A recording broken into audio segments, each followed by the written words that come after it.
Breaking news! Good morning, everyone. It is me, John Crump, investigative journalist who investigates stuff. And I am joined by my good friend, DLD After Dark, who owns DLD Hardware. Definitely check out DLD Hardware for all your builder's needs, or dilders, as he likes to say. Your dilders needs. So, yeah. Also, check out our gear over at fattack.com, where you can pick up t-shirts and everything. I got a Make a Tar and Feathers Great Again t-shirt coming out pretty soon. Nice. And for all your beta testers out there, Crump GPT is down temporarily. I am merging in the actual image generation stuff. So it's gonna take like less than a day. It's just gotta do it. Doing everything right now. But other than that, we have big news today coming out of the Supreme Court. This case is National Rifle Association versus Volu, which is a case where New York tried to tell banks to stop working with the NRA because of reputational risk, because some of the stuff that NRA says and does and whatever. NRA sued, this is a few years ago, sued because they said that it violated their free speech. A lower court judge, a circuit court judge, threw it out, said no, it doesn't. So it went to the Supreme Court when the circuit court threw it out. And they appealed. The ACLU actually joined the NRA in this. A bunch of different organizations, FBC, GOA, SAF, and also non-gun related organizations submitted amicus briefs, so you want to say it, saying that, hey, they can't do this. And today we have a ruling from the Supreme Court stating that it was improper to throw out the case because it does violate their free speech. Yep. And it was not only a 5-4 decision like a split where a lot of people would think it would. It actually landed, it was a clean sweep, 9-0. That's huge. Which is very huge. I mean, I think it was a slam dunk case. But yeah, they won 9-0, and this just came out. And we can go ahead and look at it. You know, funny thing though, it seems like even people of opposing beliefs compared to what we believe in, when it comes to First Amendment issues, for the most part, they're all on board as long as the First Amendment doesn't have anything to do with the Second Amendment. When it's a Second Amendment issue, very rarely is it a clean sweep. Yeah. Well, this isn't Second Amendment. This is First Amendment. But no, I know. I'm saying when it is a Second Amendment issue, it's never a clean sweep. So I have the actual order right here. All right. You want me to jump in and read? Yeah, and Dark's gonna do my reading. Rich is traveling. Usually they split up the reading, but it is just Dark himself today. So it is a dark day for like anti-freedom people, because no matter what you think about the NRA, This is, I am a constitutionalist, which, supports the Constitution, whether it's the First Amendment, Second Amendment, Third Amendment, Fourth Amendment, Fifth Amendment, whatever. I support it. Maybe not so much the income tax stuff, but the other amendments I do, especially So Bill of Rights. you and I have actually had this conversation before we jump into it. Like, even if people that we vehemently disagree with and are enemies, even if their rights come into question, 100%, we're all about freedom, independence, and liberty, even if it's people Yeah. that we disagree with. Well, that shows you how much you actually believe in the Constitution. If you believe that people who disagree with you should have their rights violated, then you're not exactly a constitutionalist. Yeah, yeah. Okay, so petitioner, National Rifle Association, which we'll just say NRA moving forward, sued respondent Maria Vulio. It's probably Vulio, but No, I Vullo, don't know how to whatever. pronounce it. We'll just guess. We'll have fun with it today. I'm not a Latinx. I don't speak Spanish. I speak German and English. My Latin. kids speak Spanish, Latin, Italian, English. My wife speaks Spanish, Latin, Italian, English, and now German. So I don't Okay, know. glad. I'm way behind. I only have them speak 2 languages. Former superintendent of the New York Department of Financial Services, or DFS, alleging that Vulio violated the First Amendment by coercing DFS regulated parties to punish or suppress. We love suppressing the NRA's gun promotion advocacy. The Second Circuit held that Vulio's alleged actions constituted permissible government speech and legitimate law enforcement. The court granted certiorari to address whether the NRA's complaint states a First Amendment claim. The NRA's well pleaded factual allegations, I guess that's just case law, right? The case law, yeah. Are taken as true at this motion to dismiss stage. DFS regulates insurance companies and financial services institutions doing business in New York, and has the power to initiate investigations and civil enforcement actions, as well as to refer matters for criminal prosecution. The NRA contracted with DFS regulated entities, affiliates of Lockton Companies LLC, to administer insurance policies the NRA offered as a benefit to its members. Wow, NRA offered benefits to its members, We absolutely can. which Chubb Limited, Chubb, and Lloyd's of London, Lloyd's, Yeah. would then underwrite in 2007. Lloyd's of London and Chubb are both like massive insurance companies. Oh, okay. In 2017, Vulio began investigating one of these affinity insurance policies, Carry Guard, on a tip passed along from a gun control advocacy group, of course. The investigation revealed that Carry Guard insured gun owners from intentional criminal acts in violation of New York law, and that the NRA promoted Carry Guard without the required insurance producer license. I'll get out of here. Lockton and Chubb subsequently suspended Carry Guard. Vulio then expanded her investigation into the NRA's other affinity insurance programs. Of course, they did. On February 27, 2018, Vulio met with senior executives at Lloyd's, expressed her views in favor of gun control, and told the Lloyd's executives that DFS was less interested in pursuing infractions unrelated to any NRA business, so long as Lloyd's ceased providing insurance to gun groups, especially the NRA. All right, pause real quick.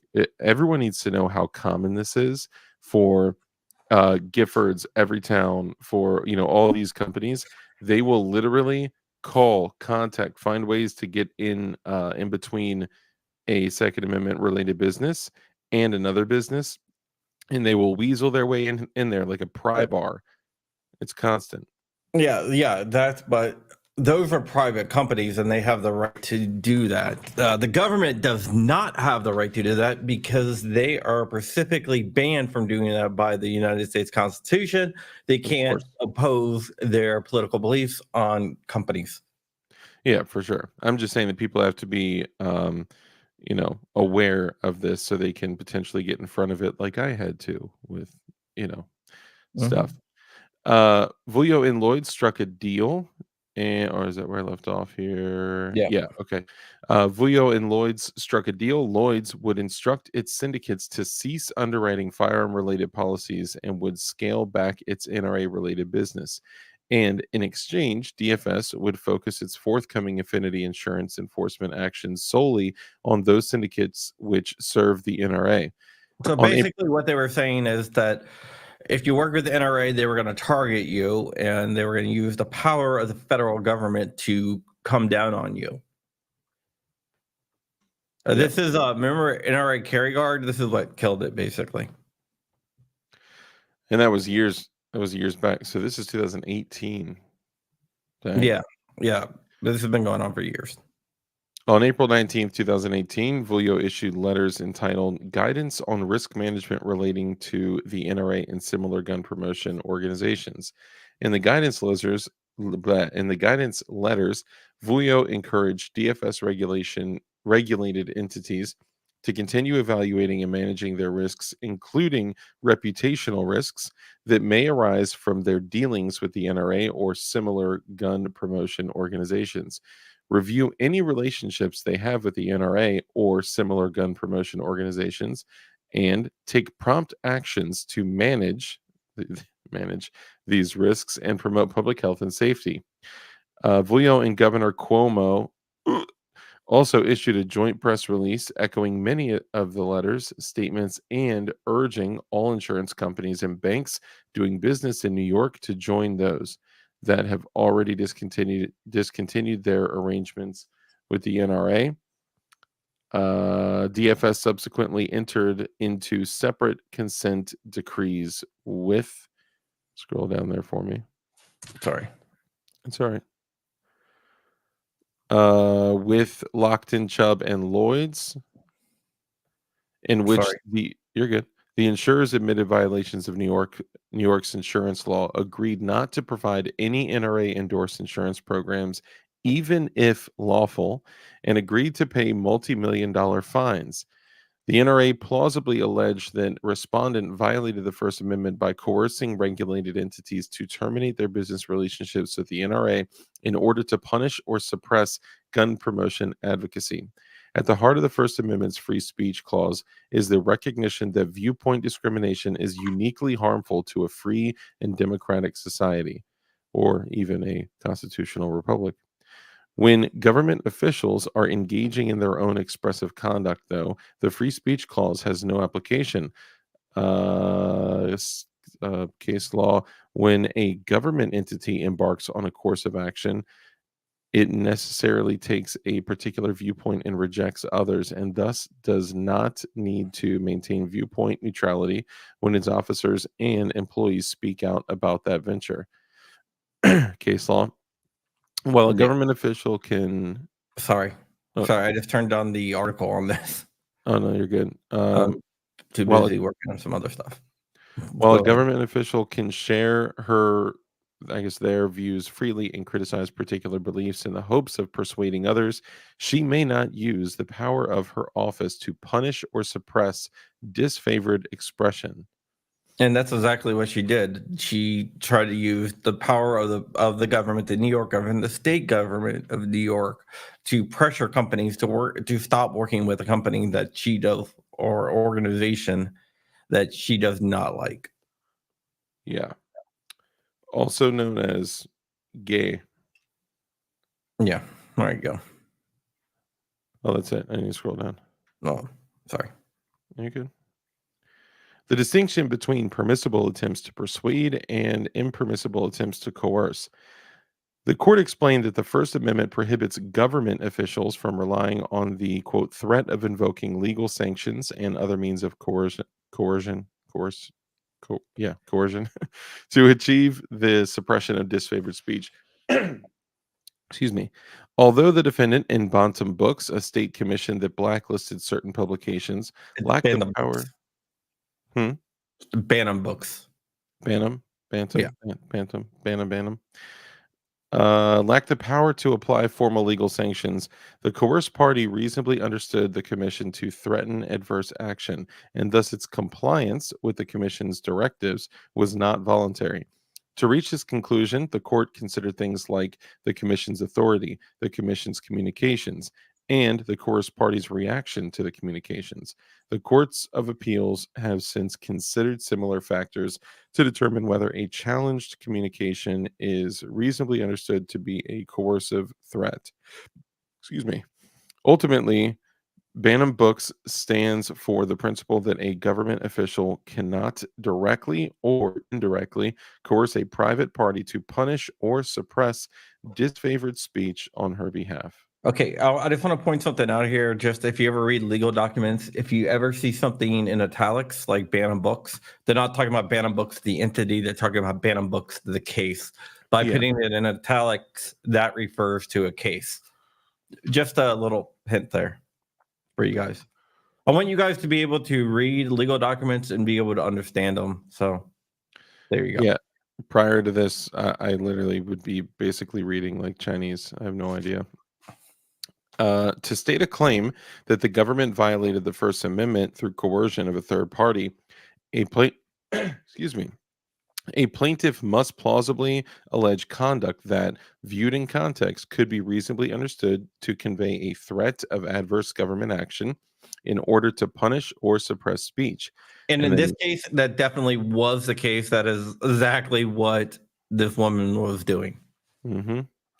And then it references C. Banham Books. Here, the NRA plausibly alleged that Vuyo violated the First Amendment by coercing DFS regulated entities into disassociating with the NRA in order to punish or suppress gun promotion advocacy. Which is 100% true. Yep. As DFS superintendent, Vuyo had direct regulatory and enforcement authority over all insurance companies and financial services in situations doing business in New York. She could initiate investigations, refer cases for prosecution, notice civil charges, and enter into consent decrees. Vuyo's communications with the DFS regulated entities, particularly with Lloyd's, must be considered against the backdrop of Vuyo's authority. Vuyo made clear she wanted Lloyd's to disassociate from all gun groups, although there was no indication that such groups had unlawful insurance policies similar to the NRA's. Vuyo also told the Lloyd's executives she would focus her enforcement actions solely on the syndicates with ties to the NRA and ignore other syndicates writing similar policies. Yeah, so basically, you're saying if you work with the with the gun industry or any gun groups, I'm going to target you with my legal authority, which crosses a huge line. But if you do not deal with gun agencies, I'll just ignore some illegal activities that you do. Yeah, yeah. It kind of sounds like mafia tactics, in my opinion. Well, it is New York. That's true. That's true.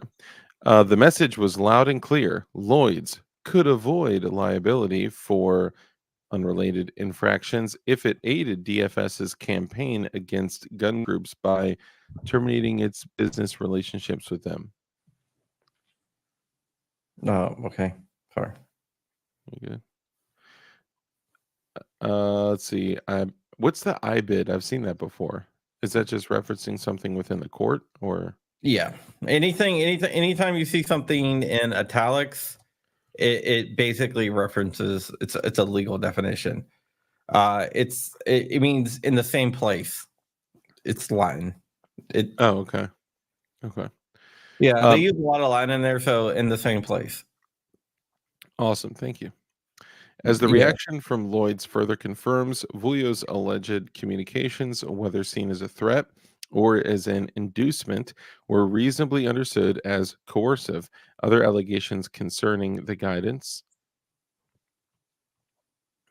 letters, and accompanying press release, viewed in context of their issuance, reinforce the NRA's First Amendment claim. The Second Circuit concluded that Vuyo's alleged communications were, quote, examples of permissible government speech.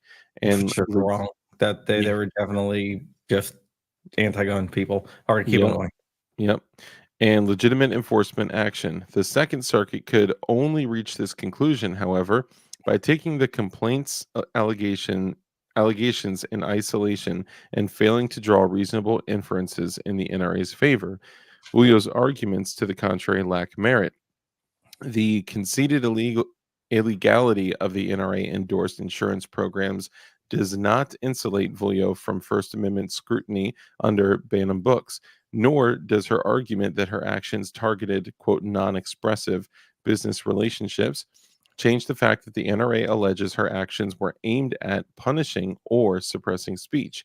Finally, Vulio claims that the NRA's position, if accepted, would stifle government speech and hamper legitimate enforcement efforts, but the court's conclusion simply reaffirms the general principle that whereas here the complaint plausibly alleges coercive threats aimed at punishment or suppressing disfavored speech, the plaintiff states a First Amendment claim.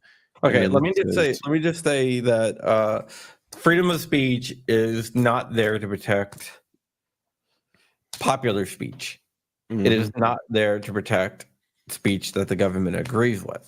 It is there to protect speech that the government doesn't agree with and unpopular speech. So whether it's speech that the government doesn't agree with or unpopular speech, that is what the First Amendment is there to protect. There is no reason to need the First Amendment to protect speech that the government agrees with, whether it's state government or federal government or popular speech, because no one's going to complain about that. But what the government will complain about is speech that they do not like. And that is where the First Amendment comes into effect. It's to protect unpopular speech and speech that the government does not agree with. Facts. And in some countries, we're talking about speech that people would be persecuted for, Canada. imprisoned for. Yeah. Murdered. Good Jordan Peterson, you know. Yep. Count Dankula. Oh, man. God bless Count Dankula. All right, the NRA's allegations, if true, highlight the constitutional concerns with the kind of strategy that Vulio, dirtbag, purportedly adopted. Although the NRA was not the directly regulated party here, Vulio allegedly used the power of her office to target gun promotion by going after the NRA's business partners. Nothing in this case immunizes the NRA from regulation nor prevents government officials from condemning disfavored views. The takeaway is that the First Amendment prohibits government officials from wielding their power selectively to punish or suppress speech directly or, as alleged here, through private intermediaries. That's very important to selectively, because if it's speech that they agree with, they're not going to use their power to do it. So everything has to be applied equally as well. And in this case, this is another violation because it's not equal protection under the law. It's selective enforcement. Yep. Beautiful. And it says vacated and remanded. Yeah. And Sotomayor is the one that wrote the majority opinion. Gorsuch and Jackson and Associate Justice Jackson also wrote concurring opinions, which means they came to the same conclusions, but they came to conclusions for a different reason. Sotomayor, Thomas, Alito, and all them, they agreed on their reasoning. Interesting. All right. So here we go. 6 decades ago, the court held that a government entity's threats of invoking legal sanctions and other means of coercion against a third party to achieve the suppression of disfavored speech violates the First Amendment. And that's referring to the Banham Books case. Yeah. Today, the court reaffirms what it said then. Government officials cannot attempt to coerce private parties in order to punish or suppress views that the government disfavors. Petitioner, National Rifle Association, NRA, plausibly alleges that respondent Maria Vulio did just that. As superintendent of the New York Department of Financial Services, Vulio allegedly pressured regulated entities to help her Oh, sorry. it's cool. stifle the NRA's pro-gun advocacy by threatening enforcement actions against those entities that refuse to disassociate from the NRA and other gun promotion advocacy groups. Those allegations, if true, state a First Amendment claim. Yeah, before we get any farther in this, I just want to touch on ban on books. The government was trying to ban books for non-obscene materials. In the case, there's actually a catch-all where they said if it's obscene, the states can regulate it, which I don't agree with. But that's what the case said. And then later on in the Larry Flint case, that kind of changed a little bit. But in ban on books, the government was trying to ban non-obscene material that ban on books was publishing, and they sued. And the Supreme Court said that the government cannot selectively censor books, basically. Facts. Yeah, just to make that clear. Yeah, I appreciate that. Because this case comes to us at the motion to dismiss stage, the court assumes the truth of well-pleaded factual allegations and reasonable inferences therefrom. Then they cite case law. Unless stated otherwise, the allegations aver Yeah, as that's follows. this is what the allegations are. The New York Department of Financial Services, which is the DFS, oversees insurance companies and financial services institutions doing business in the state of New York. DFS can initiate investigations and civil enforcement actions against regulated entities and can refer potential criminal violations to the state's attorney general for prosecution. The DFS regulated entities in this case are insurers that had business relationships with the NRA. Since 2000, the NRA has offered a variety of insurance programs as a benefit to its members. The NRA contracted with affiliates of Lockton Companies LLC to administer the various policies of these affinity insurance programs, which Chubb Limited and Lloyd's of London would then underwrite. In Okay, so return, let's just break it down. Okay, basically you have insurance companies that sells you insurance, but they're kind of like the distributors. They have like an upstream where there's actually a bigger company behind them, and there's a lot less companies that are underwriters. And the underwriters, you buy the insurance from the insurance company, and then they set it off to an underwriter that actually funds the policy. Yeah. Yep. Actually, the mortgage business is very But similar. it's basically the same. Yeah. Yep. Where did we leave In off return. here? In There we return. go. Sorry, I had to find it. In return, the NRA received a percentage of its members' premium payments. One of the NRA's affinity products, Carry Guard, covered personal injury and criminal defense costs related to licensed firearm use and insured New York residents for intentional, reckless, and criminally negligent acts with a firearm that injured or killed another person. In September 2017, a gun control advocacy group contacted the New York County District Attorney's Office to tip them off to compliance infirmities in Carry Guard. Several different gun control groups did. Every town did, Brady did, and Giffords did. They all work hand in hand together for sure. Yes. That office then passed on the allegations to DFS. The next month, then DFS Vuya began investigating Carry Guard, focusing on Chubb and Lockton. The investigation revealed at least two kinds of violations of New York law: that Carry Guard insured intentional criminal acts, and the NRA promoted Carry Guard without an insurance producer license. Technically, they wouldn't be the producer. That's what they were arguing. They're arguing not the actual. We're the middleman. Yeah, we're the wholesaler. Yeah, that's like bringing up a person to a company. It's a referral. It's not a producer. They don't. That's a ridiculous claim. That's like saying for people like us that send people to PSA, Brownells, or whatever, that we're FFLs because it's absurd. Yeah. By mid-November, upon finding out about the investigation following DFS information requests, Lockton and Chubb suspended Kerryguard. Vulio then expanded her investigation into the NRA's other affinity insurance programs, many of which were underwritten by Lloyd's and administered by Lockton. These NRA-endorsed programs provided similar coverage and suffered from the same legal infirmities. In the midst of the investigation, tragedy struck Parkland, Florida, on February 14th, 2018.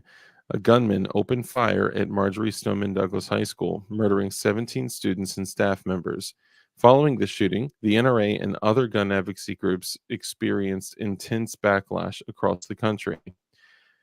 Major business institutions, including DFS regulated entities, spoke out against the NRA, and some even cut ties with the organization. MetLife, for example, ended a discount program it offered with the NRA. On February 25th, 2018, Lockton's chairman placed a Could you scroll down for me? Sorry. Hey, Rich, can you call back Steven, please? He left you a voicemail yesterday. That's funny. I was like, I bet he called him. I was right. There we go. Distraught telephone call to the NRA, in which he privately shared that Lockton would sever all ties with the NRA to avoid, quote, losing its license to do business in New York. Lockton publicly announced its decision the next day. Following Lockton's decision, the NRA's corporate insurance carrier also severed ties with the organization and refused to renew coverage at any price. The NRA contends that Lockton and the corporate insurance carrier took these steps not because of the Parkland. Scroll down for me. Sorry, I'm trying to send Rich this number to call back. You're good. Parkland shooting, but because they feared reprisal from Vulio. Around that time, Vulio also began to meet with executives at the insurance companies doing business with the NRA. On February 27th, Vulio met with senior executives at Lloyd's. There, speaking on behalf of DFS and the governor Andrew Cuomo, Vulio presented their views on gun control and their desire to leverage their powers to combat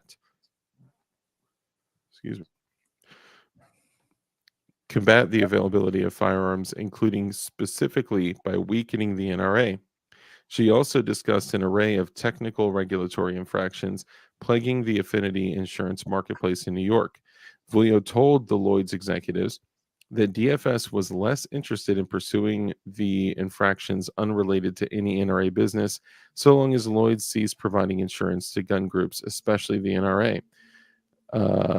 Alleging that Vulio made it clear to Lloyd's that it could avoid liability for infractions relating to other similarly situated insurance policies, so long as it aided DFS's campaign against gun groups. Vulio and Lloyd's struck a deal. Lloyd's would instruct its syndicates to cease underwriting to scale back its NRA business, and in exchange, DFS would focus its forthcoming affinity insurance enforcement action solely on those syndicates which serve the NRA or other syndicates writing similar policies. On April 19th, 2018, Vulio issued two virtually identical guidance letters on DFS letterhead entitled Guidance on Risk Management Relating to the NRA and Similar Gun Advocacy Groups. Did we read this already? No. No? No. Gun promotion organizations. Let's see, guidance letters. Vulio sent one of the letters to insurance companies and the other two financial services institutions. In the letters, Vulio pointed to the social backlash against the NRA and other groups that promote guns that lead to senseless violence. Following several recent horrific shootings, including the Parkland, Florida shooting, Vulio then cited recent instances of businesses severing their ties with the NRA as examples of companies fulfilling their corporate social responsibility. That is a very specific social responsibility. What a Chinese thing to say. Dude, that CSR is a real thing, and it's real with banks, and it's real, like, That's kind of scary that they're using that exact terminology. Yeah. In the guidance letter's final paragraph, Voyo encouraged DFS regulated entities to 1. Continue evaluating and managing their risks, including reputational risks that may arise from their dealings with the NRA or similar gun promotion organizations. 2. Review any relationships they have with the NRA or similar gun promotion organizations. And 3. Take prompt actions to manage these risks and promote public health and safety. Of course. The same day that DFS issued the guidance letters, Voyo and Governor Cuomo issued a joint press release that echoed many of the letter's statements. The press release included a quote from Voyo urging all insurance companies and banks doing business in New York to join those that have already discontinued their arrangements with the NRA. The press release cited Chubb's decision to stop underwriting Carry Guard as an example to emulate. The next day, Cuomo tweeted, "The NRA is an extremist organization. I urge companies in New York State to revisit any ties they have to the NRA and consider their reputations and responsibility to the public." Hang on. I think he's telling me he has to go outside. Less than 2 weeks after the guidance letters and press release went out, DFS entered into consent decrees with Lockton and Chubb. The decrees stipulated that, don't eat my stuff, that Carry Guard violated New York insurance law. Yeah, that's what I think. Yeah, insurance law, because it provided insurance coverage for intentional criminal acts, and because the NRA promoted Carry Guard along with other NRA endorsed programs without an insurance producer license. The decrees also listed other infractions of the state insurance law. Both Lockton and Chubb admitted liability, agreed not to provide any NRA endorsed insurance programs, even if lawful. That's the key there. Yeah. But were permitted to sell corporate insurance to the NRA and agreed to pay fines of $7 million and $1.3 million, respectively. On May 9th, Lloyd's officially instructed its syndicates to terminate existing agreements with the NRA and not to insure new ones. It publicly announced its decision to cut ties with the NRA that same day. On December 20th, 2018, DFS and Lloyd's entered into their own consent decree, which imposed similar terms and a $5 million fine. We're going to skip through a lot of this. This is just saying that the NRA was suing the woman directly, and she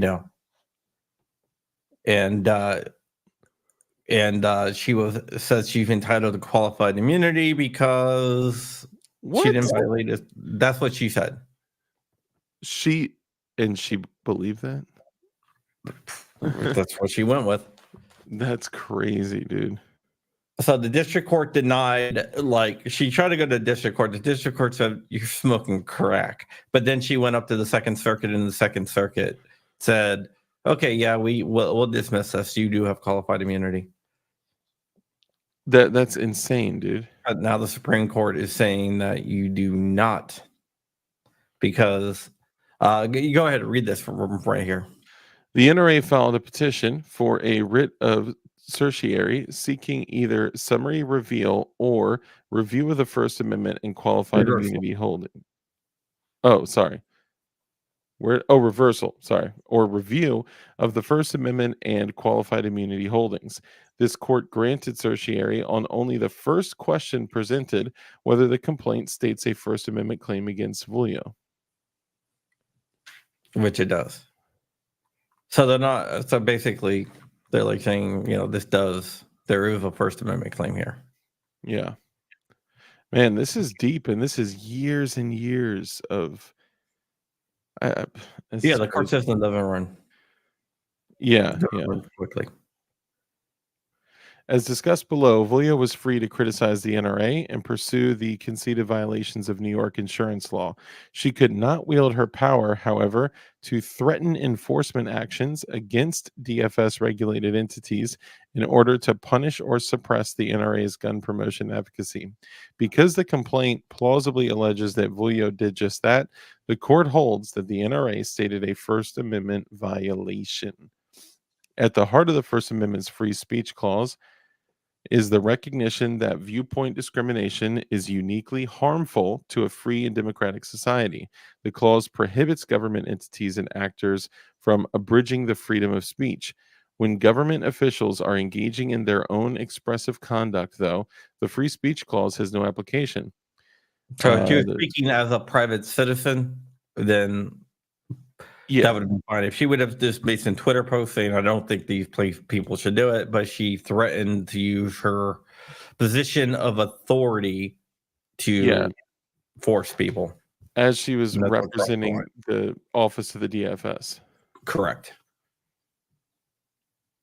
Doogie. So basically, that's what that's basically saying here. And basically, she can share her whatever. And then it's going to go. And then it goes into ban on books, what the court actually said, which we talked about. There's a difference between permissible attempts to persuade and impermissible attempts to persuade. And this kind of crosses into the impermissible thing. Do you want me to read through it? No, it's just what we talked about earlier. Okay. Okay, read here, though, the court. The court explained that the First Amendment prohibits government officials from relying on the threat of invoking legal sanctions and other means of coercion to achieve the suppression of disfavored speech. Although the commission lacked the power to apply formal legal sanctions, the distributor reasonably understood the commission to threaten adverse action, and thus the distributor's compliance with the commission's directives was not voluntary. To reach this conclusion, the court considered things like the commission's coordination with law enforcement and its authority to refer matters for prosecution. The notices themselves, which were phrased virtually as orders, containing thinly veiled threats to institute criminal proceedings if the distributor did not come around, and the distributor's reaction to the notices and follow-up visits. See Bantam Books. The courts of appeals have considered similar factors to determine whether a challenge... Stop biting me, dude.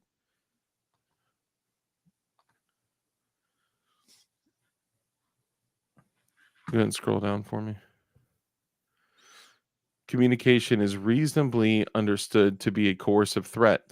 Take the decision below for an example. The Second Circuit purported to consider 1. Word choice and tone, 2. The existence of regulatory authority, and 3. Whether the speech was perceived as a threat, and perhaps most importantly, whether the speech refers to adverse consequences, which It does. It does, yeah. Other circuits have taken similarly fact-intensive approaches. What she's saying here is that, it's going to be. They're looking at case law and saying, this has been the standard. This is how other courts have decided this by this test, and this definitely fails those tests. Yeah.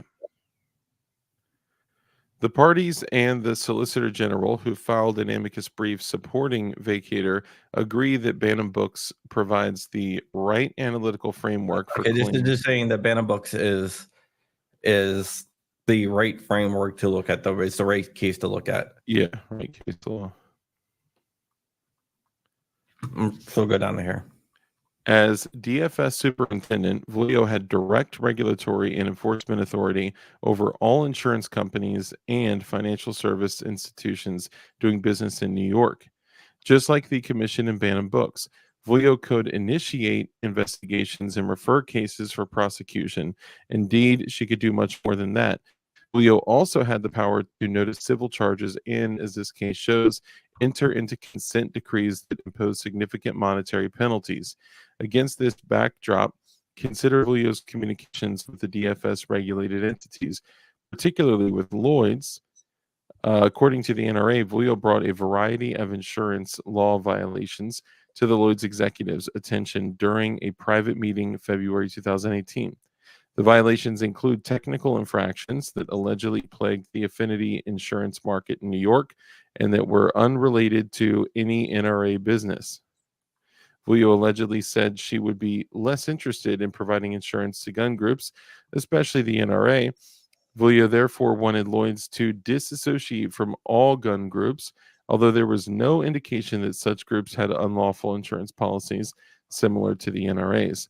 Vulio also told the Lloyd's executives she would focus her enforcement actions solely on the syndicates with ties to the NRA and ignore other syndicates writing similar policies. The message was therefore loud and clear. Lloyd's could avoid liability for unrelated infractions if it aided DFS's campaign against gun groups by terminating its business relationships with them. So basically, she was going to, overlook everything else. Yeah. Even if it was literally illegal. Yeah. And this is basically saying that this next part is saying that, it was a threat. Oh, absolutely. So There's it no goes question. into why it was a threat, which everyone knows why it was a threat. And then for here, it goes into how the Second Circuit failed to analyze like guidance letters, press releases, and stuff like that. They didn't look at the whole case. They just they cherry picked what they wanted and didn't look at everything. So therefore, the Supreme Court said, they cherry picked. Yeah. So we're going to skip a bunch of that. And the part 3 just highlights, that the concerns are legitimate and there's merits to the case. Yeah. Just read this. For the reasons discussed above, the court holds that the NRA plausibly alleged that Vulio violated the First Amendment by coercing DFS-regulated entities to terminate their business relationships with the NRA in order to punish or suppress the NRA's advocacy. The judgment of the U.S. Court of Appeals for the Second Circuit is vacated, and the case remanded for further proceedings consistent with this opinion. All right, so basically they said, okay, you guys effed up. We're vacating this. We're going to send it back down, and you have to roll by using this opinion. So basically, they are forcing the Second Circuit of a court, the Second Circuit Court of Appeals, to rule for the NRA, and they're going to have to rule for the NRA. They're going to have to change their ruling to be consistent with the Supreme Court ruling. It happens a lot. Yep. This is Gorsuch. So basically, he's saying that he just has a little bit different reasons. It's very, very similar. But so let's read through his readings. I write separately to explain my understanding of the court's opinion, which I join in full. Today, we reaffirm a well-settled principle. A government official cannot coerce a private party to punish or suppress disfavored speech on her behalf. As the court mentions, many lower courts have taken to analyzing this kind of coercion claim under a four-pronged multi-factor test. These tests, the court explains, might serve as a useful, though non-exhaustive guide, but sometimes they might not. Indeed, the Second Circuit's decision to break up its analysis into discrete parts and take the complaint's allegations in isolation appears only to have contributed to its mistaken conclusion that the National Rifle Association failed to state a claim. Lower courts would therefore do well to heed this court's directive. Whatever value these guideposts serve, they remain just that and nothing more. Ultimately, the critical question is whether the plaintiff has plausibly alleged conduct viewed in context, conduct that viewed in context could be reasonably understood to convey a threat of adverse government action in order to punish or suppress the plaintiff's speech. Yeah, so he added that. And this is Justice Jackson's occurring opinion.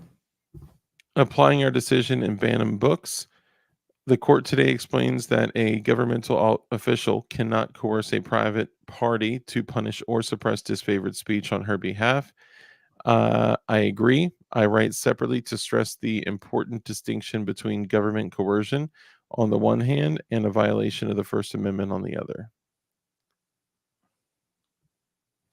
Coercion of a third party can be the means by which the government violates the First Amendment rights of another, but the fact of coercion, without more, does not state a First Amendment claim. Rather, in addition to finding that the government has crossed a line from persuasion to coercion, courts must assess how that coercion actually violates the speaker's First Amendment rights. Our decision in Bantam Books provides one example of how government coercion of a third party can indirectly bring about a First Amendment violation. As the majority explains, Bantam Books held that a Rhode Island commission's efforts to coerce intermediary book distributors into pulling certain publications from circulation violated the First Amendment rights of the book's publishers.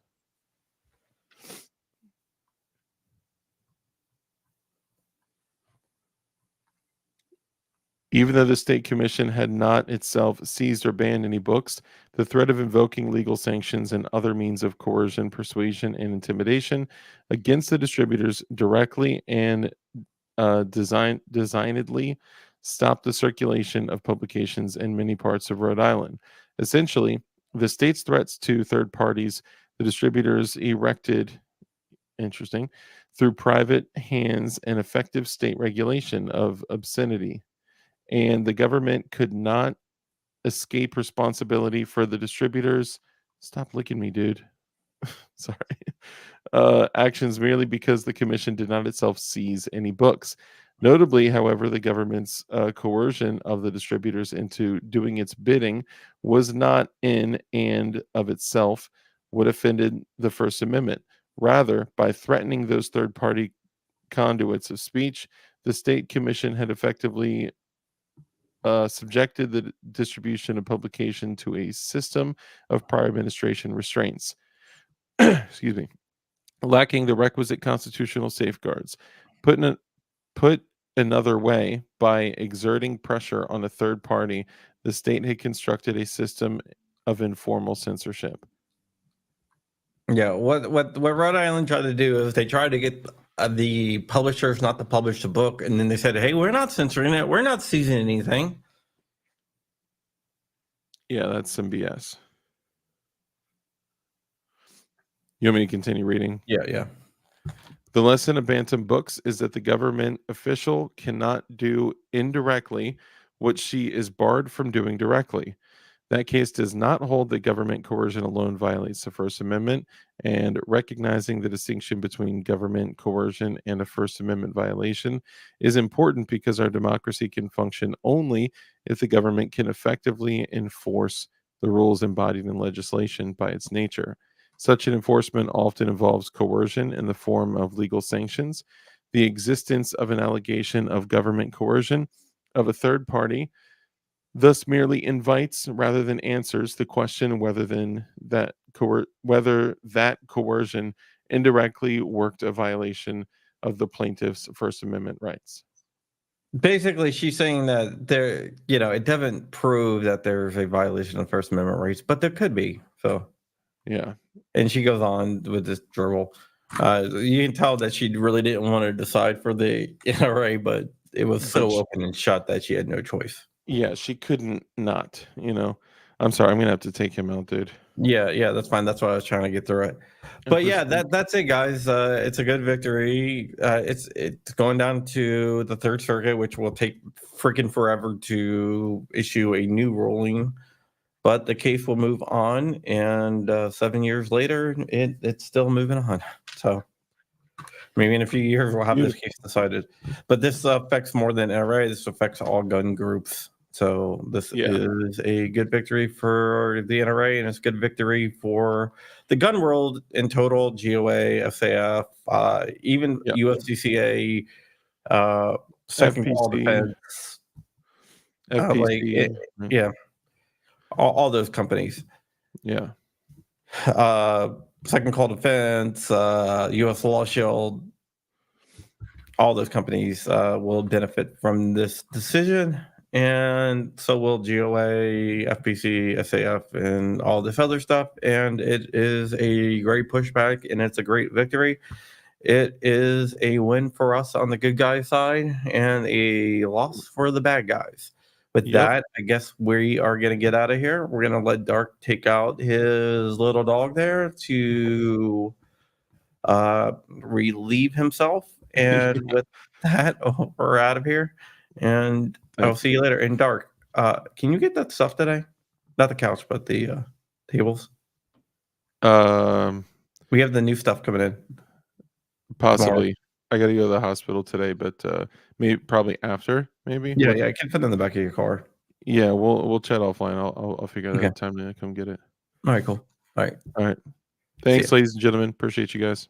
Follow Dark at DLD After Dark. If you're not following him, he does a really good show Tuesdays, Thursdays, and Saturdays. And there's been a lot going on lately, so Uncensored has been kind of put on the back burner. But we actually got a topic. Monday, Rich couldn't make it. Then yesterday, Rich couldn't make it again, but Dark was visiting his dad in the hospital, so we couldn't do it. But we're going to get back into it. Yep. We'll be back. And with that, we're out of here. See you guys later, and have a good day. Bye. See you guys.